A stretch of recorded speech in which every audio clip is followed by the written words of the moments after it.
नमस्कार दोस्तों, स्वागत है आप सभी लोगों का Sonu study classes YouTube channel में। दोस्तों आज मैं आप सभी लोगों को NCERT book class 12 Hindi Shravan Kumar खंड काव्य मैं आप लोगों को इस वीडियो में बताऊंगा, जो कि बोर्ड एग्जाम में पूछा जाता है। अगर आप लोग मेरे चैनल पर नए हैं तो मेरे चैनल को सब्सक्राइब करके बेल आइकन पर जरूर करें। श्रवण कुमार खंड काव्य मेरठ, बागपत, आजमगढ़, बस्ती, रायबरेली, वादा, हरदोही, बहराइच, हमीरपुर, गाजियाबाद, गौतम बुद्ध नगर, मऊ, सिद्धार्थनगर जनपदों के लिए नवसृजित जनपदों के विद्यार्थी अपने जनपद में निर्धारित खंड काव्य के संबंध में अपने विषय अध्यापक से जानकारी प्राप्त कर लें।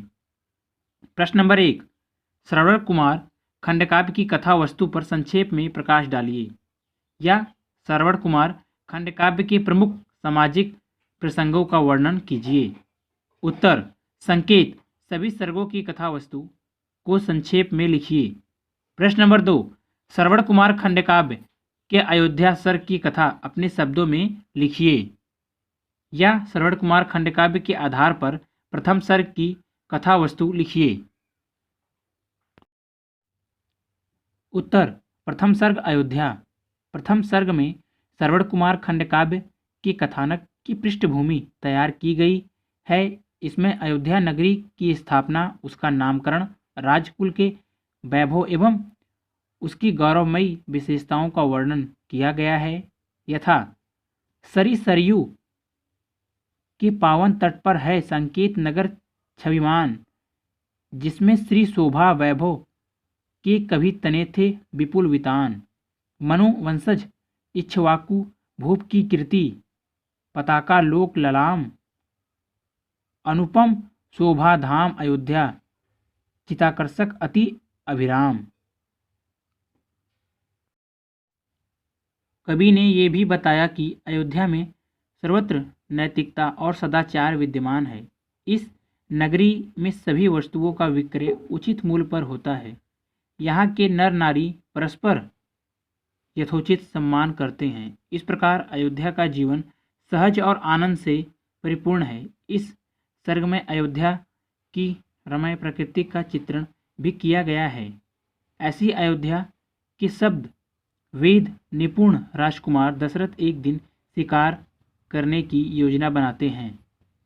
ऐसे वातावरण भव्य में दशरथ उर में उठी उमंग, देखे सरयू वन में मृग्या आज दिखाती है क्या रंग।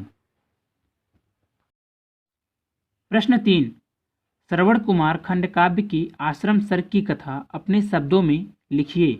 उत्तर, द्वितीय सर्ग आश्रम। द्वितीय सर्ग के आरंभ में सरयू नदी के वन प्रांत में रमणीक आश्रम का मनोहारी चित्रण हुआ है, जिसमें श्रवण कुमार और उनके नेत्रहीन माता पिता सानंद निवास कर रहे हैं। इस आश्रम में सर्वत्र सुख शांति है, जहाँ सदैव शरद एवं बसंत का वैभव व्याप्त रहता है। स्वच्छ जल से भरे तालाबों में कमल खिले हुए हैं। यहाँ मनुष्य, पशु, पक्षी, कीट पतंग सब परस्पर सहज प्रेम भाव से रहते हैं। यहाँ देश और कटुता नाम मात्र को भी नहीं है। आश्रम के वर्णन में कवि ने भारतीय दर्शन का चिंतन प्रस्तुत किया है। आश्रम की शांत, सौंदर्यमय, प्राकृतिक एवं आध्यात्मिक वातावरण में ही युवक श्रवण कुमार के चरित्र का विकास होता है। वह माता पिता की आज्ञा अनुसार ही नित्य प्रति कार्य करता है तथा उनकी सेवा में लगा रहता है। जननी और जनक को श्रद्धा सहित नवाकर शीश आही क्रिया निवृत्ति हेतु जाता सरयू तट पा आशीष। प्रश्न 4, श्रवण कुमार की आखेट सर्ग की कथा संक्षेप में अपने शब्दों में लिखिए। उत्तर, तृतीय सर्ग आखेट। तृतीय सर्ग में एक और दशरथ मृग शावक के वध का स्वप्न देखते हैं। दूसरी ओर श्रवण कुमार जब जल लेने जाता है तो उसकी बाई आंख फड़कने लगती है। शकुन, अपशगुन तथा स्वप्न विचार से दोनों ही अशुभ है। स्वप्न में मृग शावकवध से दशरथ व्याकुल हो जाते हैं। वे ब्रह्म मुहूर्त में जाकर आखेट हेतु वन की ओर चल देते हैं। दूसरी ओर उसी समय श्रवण कुमार के माता पिता को बहुत अधिक प्यास लगती है और वह माता पिता की आज्ञा अनुसार नदी से जल लेने चल देते हैं। जल के पात्र डूबने की ध्वनि को किसी हिंसक पशु की ध्वनि समझकर दशरथ शब्दभेदी बाण चला देते हैं, जो सीधे श्रवण कुमार के हृदय में जाकर लगता है। श्रवण कुमार का चित्कार सुनकर दशरथ विस्मय, चिंता और शोक में डूब जाते हैं। उन्हें हतप्रभ एक कृतज्ञतापूर्ण देख उनका सारथी उन्हें सांत्वना देता है कि प्रस्तुत सर्ग में श्रवण कुमार की पत्र मातृपित भक्ति, शकुन अपशकुन तथा दशरथ की आखेट रुचि पर प्रकाश डाला गया है। प्रश्न 5, श्रवण कुमार खंडकाव्य के श्रवण शीर्षक चतुर्सर्ग का सारांश अपने शब्दों में लिखिए, या श्रवण कुमार खंडकाव्य के किसी मार्मिक अंश की कथा का उल्लेख कीजिए। उत्तर, चतुर्सर्ग श्रवण। चतुर्सर्ग का आरंभ श्रवण कुमार के मार्मिक विलाप से होता है। उसकी समझ में यह नहीं आता कि उसका कोई शत्रु नहीं, फिर भी उस पर किसने बाण छोड़ दिया। बाण लगने पर भी उसे अपनी चिंता नहीं, वरन अपने वृद्ध एवं प्यासे माता पिता की चिंता है। मुझे बाढ़ की पीड़ा संप्रति इतनी नहीं सताती है, पितरों के भविष्य की चिंता जितनी व्यथा बढ़ाती है। दशरथ आहत श्रवण कुमार को देखकर तथा उसकी मार्मिक कंदर को सुनकर व्याकुल हो जाते हैं। श्रवण कुमार की आंखें खोलने पर सारथी बताता है कि यह अजपुत्र दशरथ हैं और मृग्या शिकार के भ्रम में आज इनसे यह भयंकर भूल हो गई है।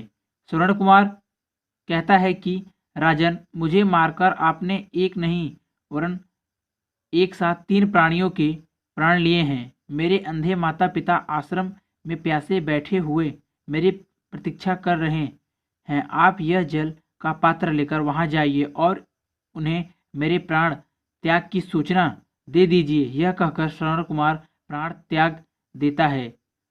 उसके शव को सारथी की देखभाल में छोड़ अत्यंत दुखी मन से दशरथ जलपान लेकर आश्रम की ओर चल देते हैं।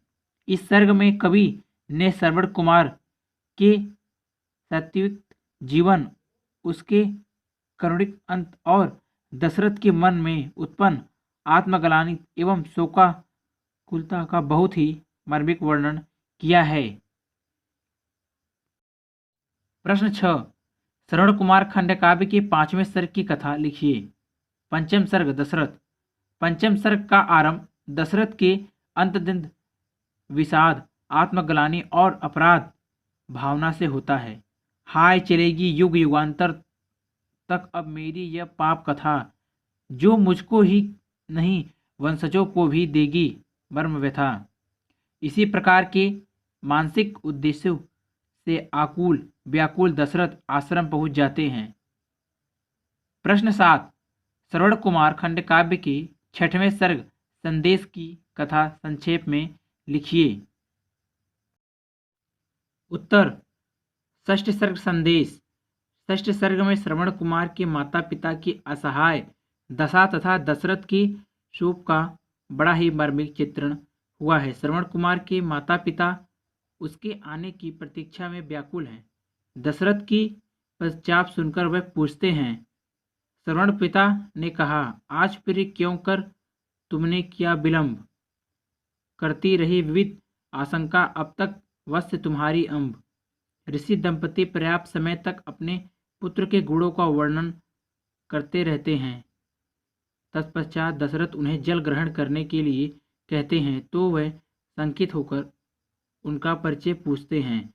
अंत में दशरथ उन्हें वह हृदय विदायक दुर्घटना का समाचार सुना देते हैं, जिसे सुनकर ही वे करुण विलाप कर उठते हैं और हाहाकार करते अपने मृतक पुत्र के स्पर्श के लिए दशरथ के साथ चल देते हैं।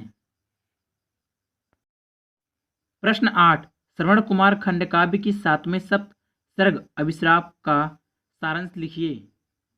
उत्तर, सप्तम सर्ग अभिश्राप। श्रवण कुमार खंडकाव्य के 7वें सर्ग में ऋषि दंपति का करुण विलाप चित्रित हुआ है। सरयू तट पर अपने मृतक पुत्र के शरीर को स्पर्श कर उनके धैर्य का बांध टूट जाता है। वह विलाप करते करते अचेत हो जाते हैं। कुछ देर बाद वे सचेत होते हैं तो पुनः विलाप कर उठते हैं। कौन हमारे लिए विपिन की कंदमूल फल लाएगा, कौन अतिथि सा हमें खिलाने में सच्चा सुख पाएगा। इस प्रकार श्रवण कुमार के माता पिता उनके गुणों और सुकर्मों का स्मरण कर उनके हृदय विदायक विलाप करते हैं। अंत में श्रवण कुमार के पिता दशरथ से कहते हैं कि यद्यपि आपने यह पाप अनजाने में किया है, परंतु पाप तो पाप ही है, इसलिए पुत्र शोक से कलप रहा हूँ। जिस प्रकार मैं अजनंदन सूद वियोग में प्राण तजूंगे, इसी भांति करके क्रंदन। प्रश्न 9, श्रवण कुमार खंड काव्य में निर्वाण सर्ग की कथा वस्तु लिखिए। उत्तर, अष्टम सर्ग निर्वाण। इस सर्ग में श्राप के कारण दशरथ बहुत अधिक दुखी हैं। पर्याप्त विलाप करने के बाद श्रवण कुमार के पिता को यह आत्मबोध होता है कि मेरे उदार एवं शांत हृदय में क्रोध कैसे आ गया। मैंने तो व्यर्थ ही दशरथ को श्राप दे दिया। मेरे पुत्र का वध तो नियति के विधान के अनुसार दशरथ के हाथों ही होना था, फिर इसमें किसी का क्या दोष। वह श्रवण कुमार को जली देने के लिए उठते हैं। तभी दिव्य रूपधारी श्रवण कुमार कहता है, मैं प्रतिकृत हो गया आपकी सेवा परिचर्या करतात, मुझे श्रेष्ठ पद मिला, आज है पा आशीष तुम्हारा मात। पुत्र शोक में व्याकुल ऋषि दंपति रुदन करते करते प्राण त्याग देते हैं और सारथी द्वारा तैयार की गई चिता में श्रवण कुमार एवं उसके पिता माता तीनों के नश्वर शरीर भस्म हो जाते हैं। अगर आप लोगों को वीडियो अच्छी लगी तो वीडियो को लाइक करें, शेयर करें, कमेंट करें और नेक्स्ट वीडियो के लिए चैनल को सब्सक्राइब जरूर करें। Thank you for watching.